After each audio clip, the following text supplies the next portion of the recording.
was driving one night, and I was WTWL, which means watching TikTok while driving. Maybe I shouldn't do stuff like that, but it has become a habit. No matter what, I need to pay more attention to what I'm doing. I guess I've just become bored with life and just have been complacent while driving, thinking that nothing was going to happen to me.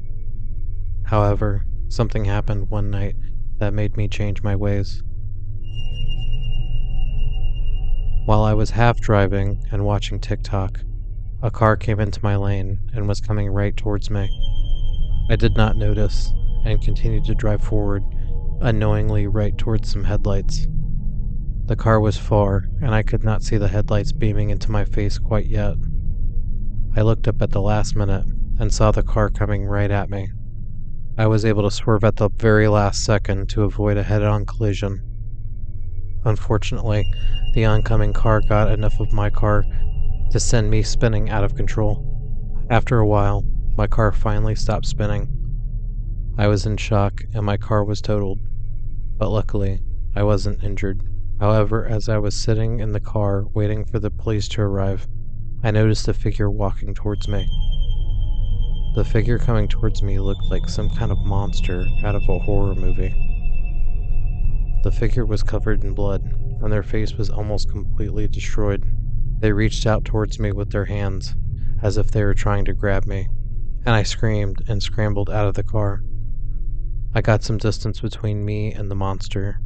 At that point, I realized it was no monster, but a person injured very badly. I put two and two together and realized that it was the driver from the other car. He got out of his car and was coming towards me, trying to get help. I called for an ambulance immediately. The man was taken to the hospital and treated for multiple injuries. He was able to survive. When the police questioned me about why I took so long to swerve out of the way, I confessed that I had been watching TikTok while I was driving. He laughed. I said, "Why are you laughing? This is not a good time for that." He said the other guy was watching TikTok as well and wasn't paying attention to where he was going. That's why he swerved into your lane. Tragically, the guy's mistake caused him to have permanent damage all over his body, and he almost killed me. I stopped watching TikTok. I stopped watching things while I drive after that and never did it again. Humans can't really multitask, even if we think we can. When you're driving, concentrate on driving. You never know when something bad could happen.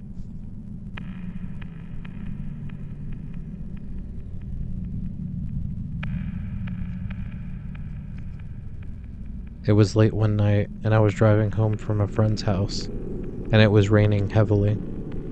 The roads were slick with water, and visibility was foggy and low.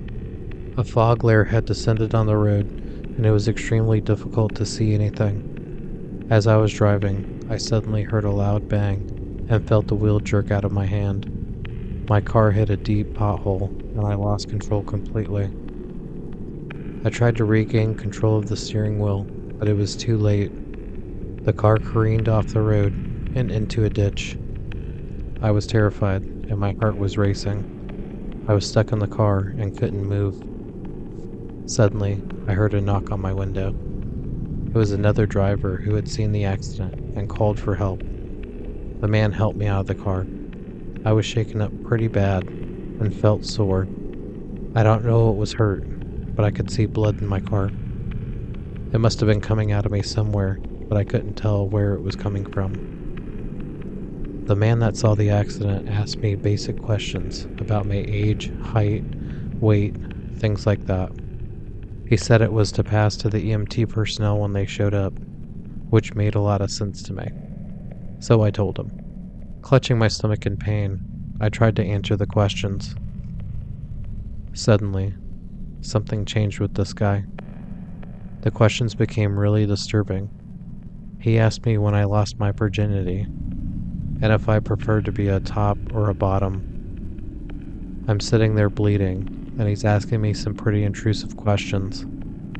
I started not to answer his questions anymore, or at least let it drag out. After a while of sitting on the side of the road, I started to wonder where the ambulance was. I pulled my phone out to call myself when the man slapped the phone out of my hand. I knew then that he had not called the police or an ambulance at all. How did I get so lucky, I thought. I jumped up despite the pain and ran after my phone. I got it. It was cracked, but still functional. The man chased after me, and I was able to get a surprise hit right into his throat, sending him to the ground. I ran into the woods and called the police. Eventually, the police and EMTs arrived. I told them what happened and what the man did after the accident. It turns out that the man had seen the Ted Bundy documentary and was inspired to carry on his legacy. He even had purchased a Volkswagen Beetle that he drove around to really get into his role. The police found a jackhammer in the back of the car. With that jackhammer, he had created a large pothole for someone to drive into and just waited for someone to come along. I was the lucky one. They arrested him and put him in jail for attempted kidnapping. Pay extra attention when driving in a storm. Something as small as a pothole can send your car out of control.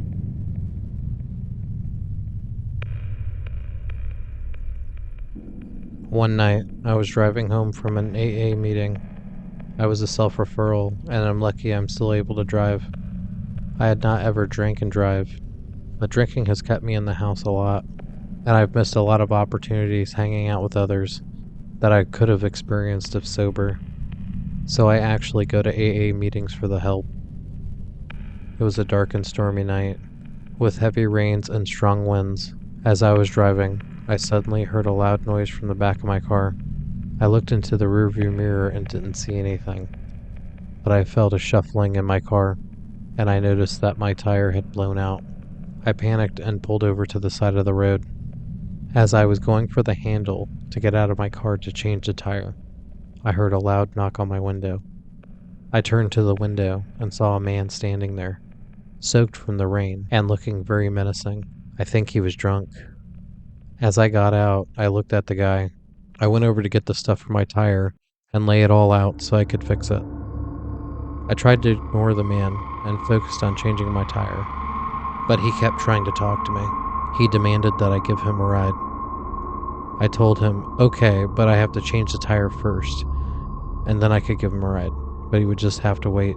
Suddenly, he pulled out the biggest knife I had ever seen. I was terrified and I had no idea what to do. I jumped back in the car and locked all the doors. I pulled out my phone. I called 911 and explained the situation to the operator. They told me to stay in the car and lock the doors until they arrived. I did as they instructed, locking all the doors and waiting anxiously for the police to arrive. Outside the car, the guy was getting pissed. He started to bang on the windows really hard. The joke's on him, though. Like an idiot at the time that I bought the car, I had gone for this ballistic glass option, thinking I was going to get shot at or something. Well, who's dumb now? The guy can bang as hard as he wants on the window, but he's not getting through. Finally, after what felt like an eternity, the police arrived and arrested the man. I was relieved and grateful to be safe, but that was definitely one of the most scary driving experiences I've ever had. When buying a car, go for the ballistic glass option. It might just save your life.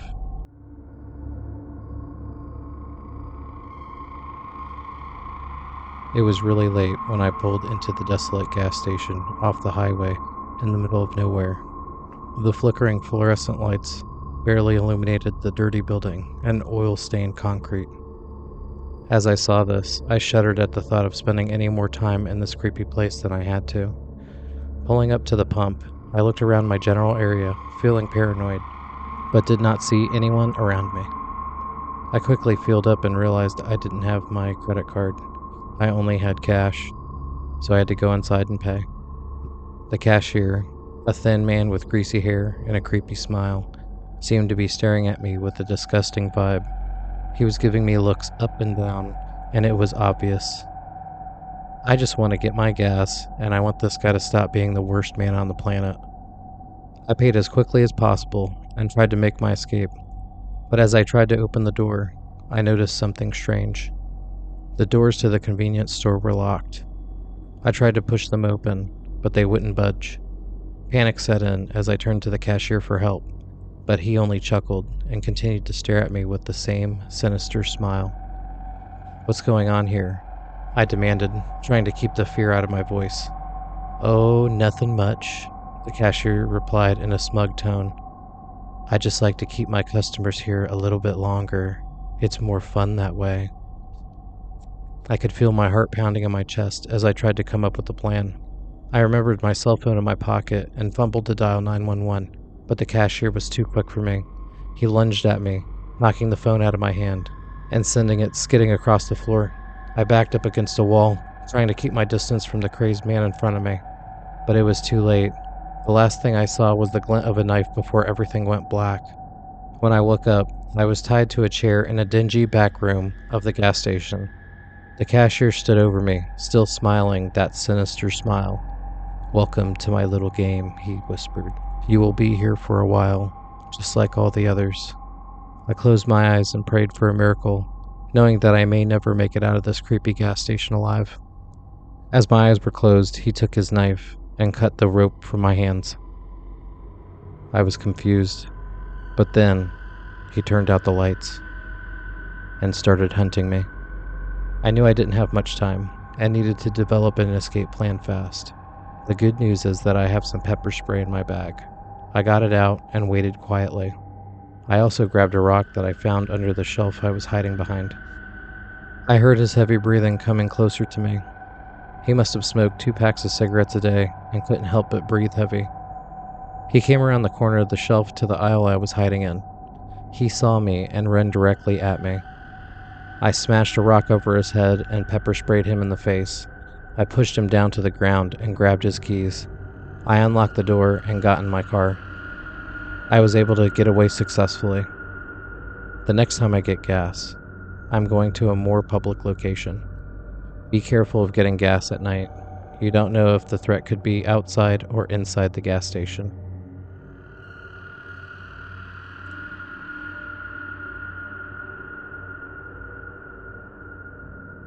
It was a dark night, and I was driving down a deserted highway, trying to get home as quickly as possible.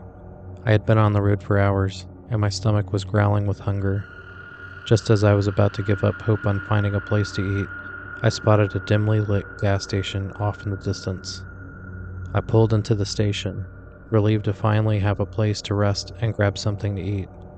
As I walked into the convenience store, I was immediately struck by how empty and abandoned it seemed. The lights were flickering, and there was a thick layer of dust on everything. I made my way to the back of the store, hoping to find some chips or candy to munch on. As I reached for a bag of chips, I heard a strange noise behind me. I turned around and saw a figure standing in the shadows, watching me with cold, dead eyes. I froze, unsure what to do. The figure seemed to be beckoning me closer, but something about it made me feel uneasy. I was not trusting whatever it was. My instincts told me to run, but my legs were shaking too much to move. Suddenly, the figure lunged at me. I screamed and stumbled backwards, tripping over a stack of chips and falling to the ground. I scrambled to my feet and ran for the door, my heart pounding in my chest. As I burst out of the store, I saw a car parked in the lot. I ran towards it, hoping to find someone inside that could help me. But as I approached the car, I saw that the driver was the same figure that had chased me in the store. I turned and ran the opposite direction, my legs pumping as fast as they could go. I could hear the figure gaining on me. Its labored breathing echoed in my ears. Just as I thought I was about to be caught, I saw a pair of headlights in the distance. I ran towards them, waving my arms frantically.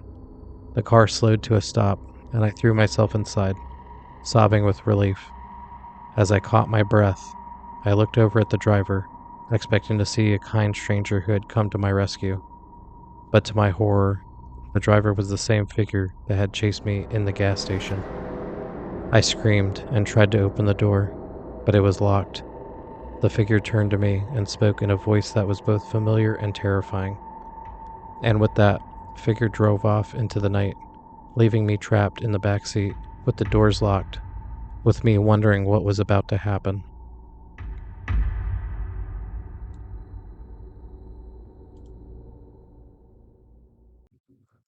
I was on my way home from a late shift at my restaurant job. I had been driving for a while, and I was starting to get tired, so I decided to stop at a gas station I saw to fill up my tank and get a coffee. As I pulled into the station, I noticed that it looked a little run down and abandoned. There were 2 cars parked there, so someone was there at least. The overhead lights were dim, and some were burned out, and there didn't seem to be anyone around. There was a neon sign in the window that said open. Still, I was desperate for a caffeine fix, so I got out of my car and made my way towards the door. As I entered the station, I was immediately struck by how cold and damp it felt inside. The air was heavy and stagnant, and there was a strange smell that I couldn't quite place. I tried to ignore it and headed straight for the coffee machine, but as I reached for a cup, I heard a faint whisper coming from the corner of the room. I froze, listening intently. The whisper was barely audible, but I could make out a few words here and there. "Help me," it seemed to say. "I'm trapped here." I turned to see who was speaking, but no one was there. I looked around the room, but it was empty except for me and the cashier. I couldn't explain it, but I felt a sense of dread wash over me. I asked the cashier if he heard a noise. He said, "No," but he looked at me with a questionable demeanor. I was starting to think that someone was actually trapped, and the cashier knew something. I didn't want to say any more, but I wanted to get some distance and call the police to check it out. I quickly grabbed my coffee and headed back to my car, trying to shake off the feeling of disgust. If he really had kidnapped someone, he was a terrible human being. As I drove off, I called the police and told them what I had experienced. A squad investigated the gas station and called me back a few hours later. They put a woman on the phone named Ruthie. She thanked me for calling the cops. Ruthie had pulled into the same gas station about 15 minutes prior to me. She had been ambushed by the cashier and was tied up and hidden in the back of the store. It was just blind luck that I was able to hear her and get out of there and call the police. If you hear a cry for help in the distance, make sure you answer the call. The Anderson family arrived at a cabin in the woods for a weekend getaway. It was hard for them all to get time together, and a cabin would be the best thing to eliminate all the noise in the world so they could focus on each other. They arrived at the cabin and unpacked the car. When they got into the cabin, they all rushed to the different rooms to pick their favorite one. They started unpacking their bags, putting their clothes in the dressers and closets provided. As the Anderson family settled into the cabin, they couldn't shake the feeling that something just wasn't quite right. But they tried to ignore their nerves and focus on enjoying their time together. They played board games by the fire and told ghost stories late into the night. They told a story of a family that went to a cabin in the woods. In the story, the monster would look for kids that had their feet exposed and would take them away. The kids screamed and laughed at the story, but it did make them consider making sure their feet were covered up that night. As it was getting late, it was a cold, dark night. It was the kind of night that made you feel like you were the only living thing for miles. The air was quiet, barren of any life, but it was the kind of night that made you feel like you were being watched by something or someone. In the middle of the night, one of the children woke up to the sound of footsteps outside their bedroom door. She lay frozen in bed, trying to convince herself that it was just the sounds of an old house. She made sure her feet were covered by the blanket, though. It's not that she believed the story that her father told, but just in case someone was coming after her feet, she would take the necessary precaution. But then the doorknob turned, and the door slowly creaked open. She closed her eyes, hoping it was just a nightmare. But when she opened them again, a shadow was standing at the foot of her bed. It was a tall, shadowy figure with glowing red eyes. Even though she tried to cover up, she had a toe sticking out of the covers. The figure came over and touched her toe. as to feel it to make sure that it was what it was looking for. The little girl let out a blood-curdling scream, waking the rest of the family. They rushed to her side, but when they turned on the lights, there was no one there.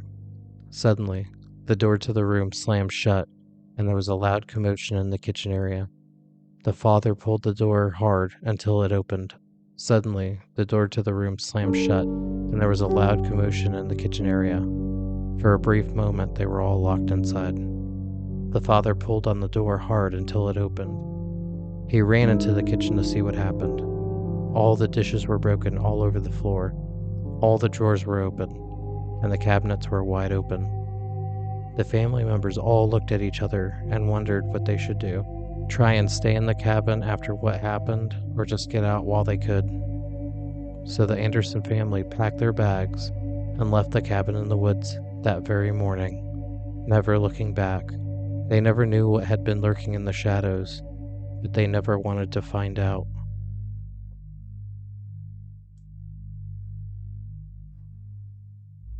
It was a dark and stormy night, and a family of 4 was huddled together in their cozy cabin in the woods. They had come for a weekend getaway, hoping to escape the hustle and bustle of the city and enjoy some much-needed relaxation. They were all sitting in the living room playing chess by a peaceful fire. They were having so much fun that they didn't notice something significant was happening. They were enjoying themselves when, over time, they noticed that the weather was changing from peaceful and quiet to windy and ominous. It started to rain lightly, but increased in frequency of drops. It was suddenly starting to come down pretty hard. It's a good thing they were in this cozy cabin and not outside, exposed to the elements. But as the wind howled and the rain poured against the windows, they felt a strong sense of unease that settled over them. The father and mother had heard rumors of strange happenings in these woods, of creatures that lurked in the shadows, waiting to prey on the unwary. They didn't believe any of those stories and would not rent a cabin and put their kids in danger. But as the situation became more disturbing with the sudden change in weather, the parents both remembered the stories they had heard and disregarded when reading the reviews of the area and renting the cabin anyways. As the night wore on, the kids had talked about how the weather was scaring them. Their parents tried to downplay their kids' fears and ignore their own. They all turned in to get some sleep. Everybody got settled in their rooms, went through their nighttime routine, and got into their covers. But just as they were drifting off to sleep, they were awoken by a loud thud coming from outside. The father grabbed his hunting rifle and cautiously made his way to the door, peering out into the darkness. But there was nothing to be seen, just the heavy rain and the swaying trees. He shrugged it off and returned to bed, but the thuds continued, growing louder and more insistent. The family knew they couldn't ignore it any longer. They gathered their things and prepared to flee, hoping to make it to their car before whatever was out there caught up to them. But as they stumbled through the woods to the car, they couldn't shake the feeling that they were being watched. And then, suddenly, they heard a low growl, followed by the sounds of snapping branches. They turned to see multiple pairs of glowing eyes emerging from the darkness and then the trees, looking down. They were everywhere. They screamed, but no one could hear them. They were attacked from every direction and were consumed by the creatures.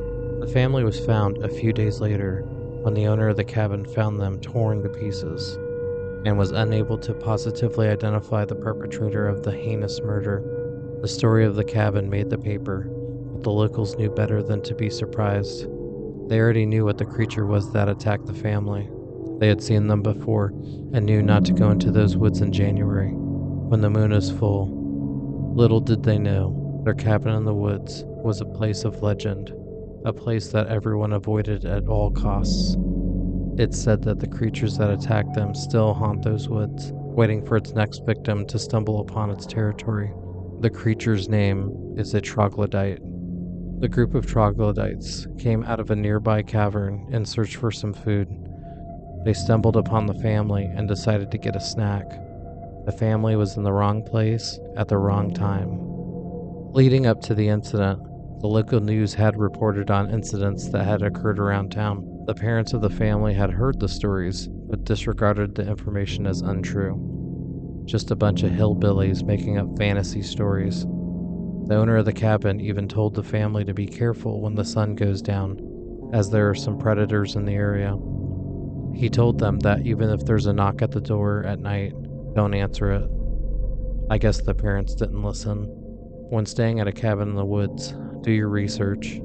Sometimes the information is right there in front of you, but it's up to you to listen.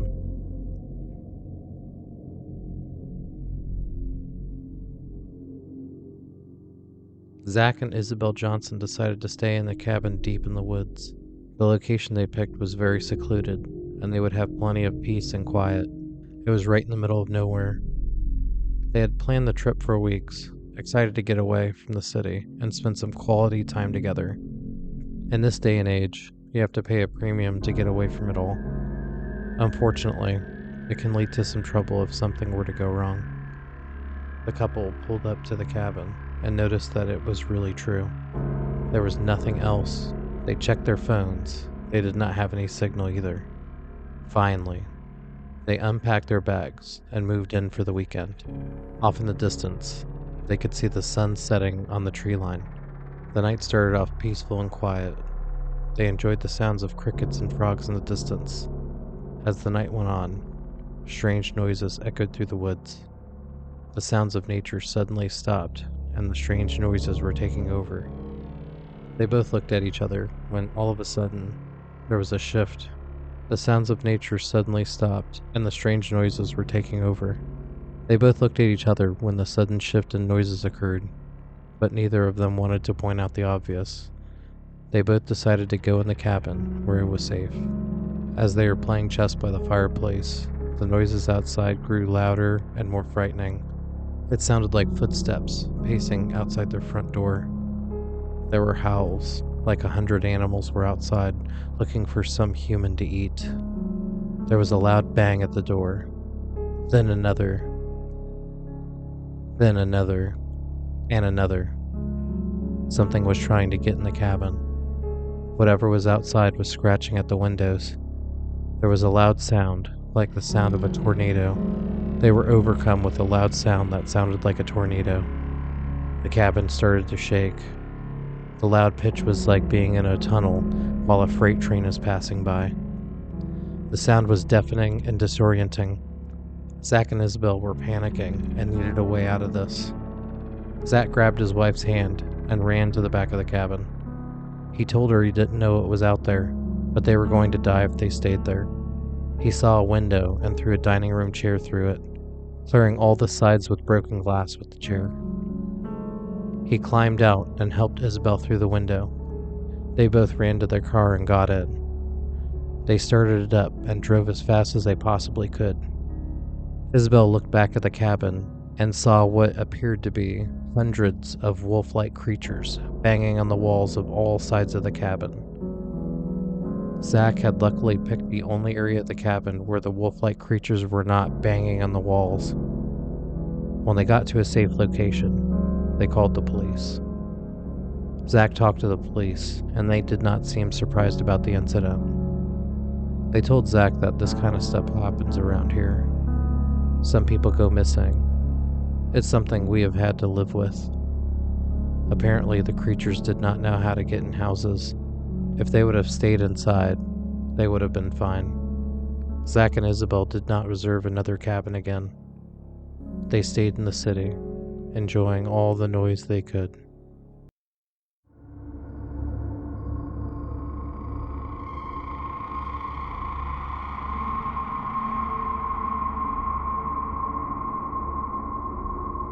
I am a female on a trip by myself from San Antonio, Texas to Huntsville, Alabama to visit my mother. I'm originally from Alabama, but went to college at the University of Texas in San Antonio and ended up meeting a guy and getting married. We both have a house in San Antonio, but I do like to visit my parents once in a while at least. On the way, I was getting tired and decided to stop at a hotel. I do prefer the hotels like a Holiday Inn Express or a Courtyard. They were nice enough for me, and they had breakfast. I could be in and out and have everything I wanted. I arrived at the hotel and noticed that there was someone else parking their car and shutting it off at the same time as me. He got out of his car and looked at me.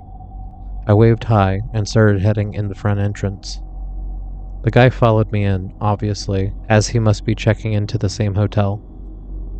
A receptionist greeted me as I walked in and checked me in. I asked about breakfast, as I was pretty excited about that in the morning. I also made sure that they had a hot tub, and they did. Perfect, I thought. When the hotel staff handed me my card and said out loud my room number was 204, the man I saw earlier walked by and was looking at me. I gave him an awkward smile and looked down at my key. I did not really want the guy to hear what room I was in. Not that he was a crazy killer, but you just never know. I got to the room and put all my stuff away, laid on the bed, and relaxed for a minute. I got this urge to go to the hot tub. I always bring my swimsuit on these long trips just to get in the hot tub at these different hotels. I went downstairs and entered the pool and hot tub area, but that guy was in the hot tub. He was a good-looking guy, so I guess it wasn't the end of the world. He wasn't some crazed person with boils and scars all over his face either trying to kidnap me, so I decided to get in and just take my chances. We started talking, and he was actually pretty fun to talk to. I told him all about my trip and where I was going. He listened as I talked about my life, and it was nice to finally talk to somebody. He invited me to go have a drink with him at the hotel bar, and I decided that wouldn't be a bad idea. He was pretty cute, and I was having fun. I know I have a husband back home, but everybody wants to be wanted by others sometimes. It keeps the inner confidence going. I took a shower and got dressed. As I arrived at the bar, he was already there with drinks and an appetizer. I think this guy was trying to get something tonight, but I was not going to let that happen. As I drank the pina colada he got for me and eating the appetizer, we were having a great time. He was telling me stories of how he started a company and he was doing well for himself.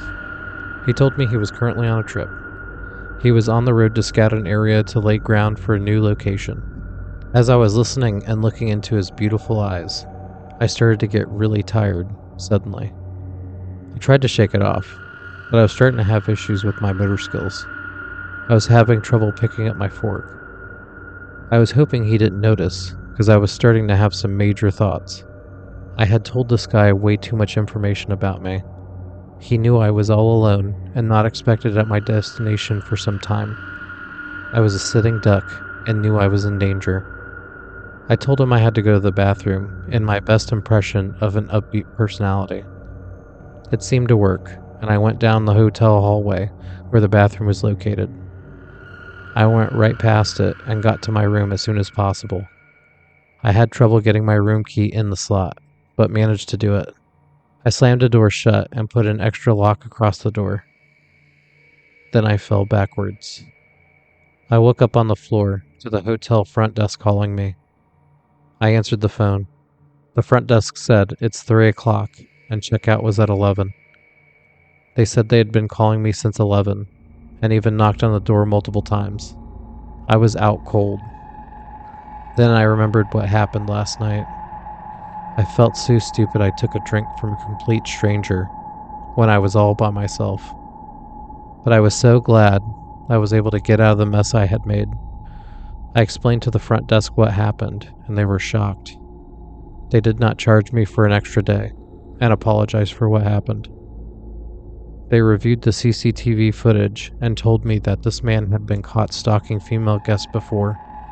The bartender was new though and did not recognize him.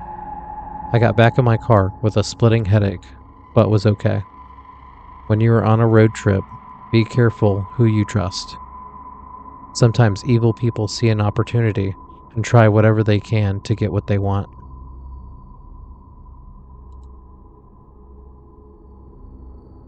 I arrived at an old, decrepit hotel in the middle of the night. The sign out front was barely visible through the rain, and the paint on the building was chipped and peeling. I was reluctant to stay at this place, but there was nothing else for miles and I really had no choice. It was either the car on the side of the road or this place. There was only 2 cars parked in the parking lot. I guess there weren't a lot of people staying in this weird hotel in the middle of nowhere. I grabbed my bags and walked towards the front entrance. As I stepped inside, I was greeted by a musty smell and a reception desk that was empty except for a small bell and a sign that said "Ring for assistance." I rang the bell and waited. A few minutes later, a tall, thin man appeared from the door behind the desk. He had a strange, unsettling demeanor and seemed to be avoiding eye contact with me. "Welcome to the Hotel Delphine," he said in a monotone voice. "I'm Mr. Johnson, the owner. How may I assist you?"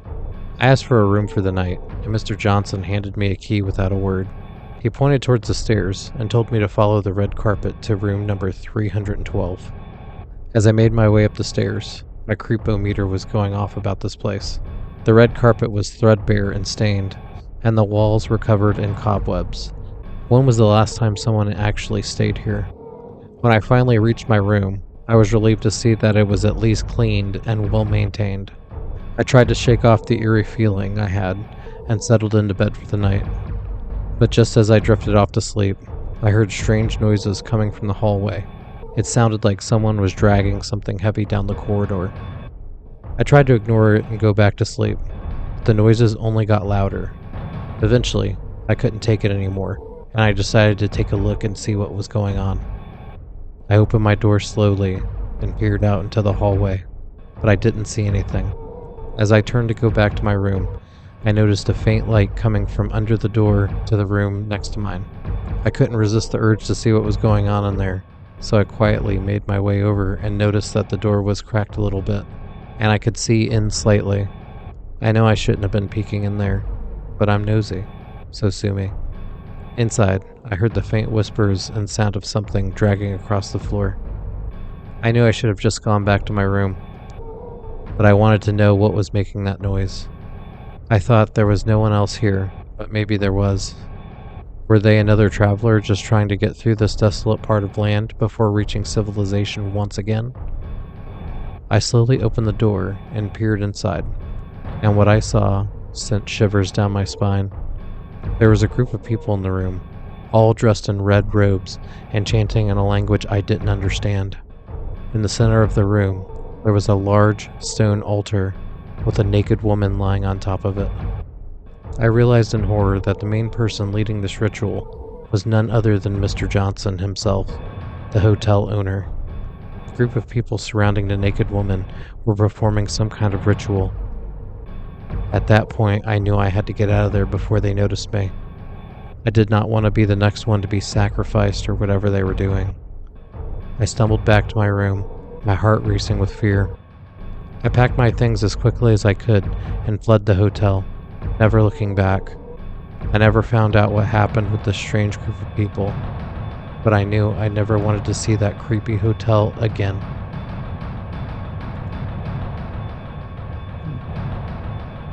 I was having car trouble in the middle of the night. This was the worst situation to be in. Thank God for cell phones. I was able to at least find a hotel that seemed to be a mile down the road.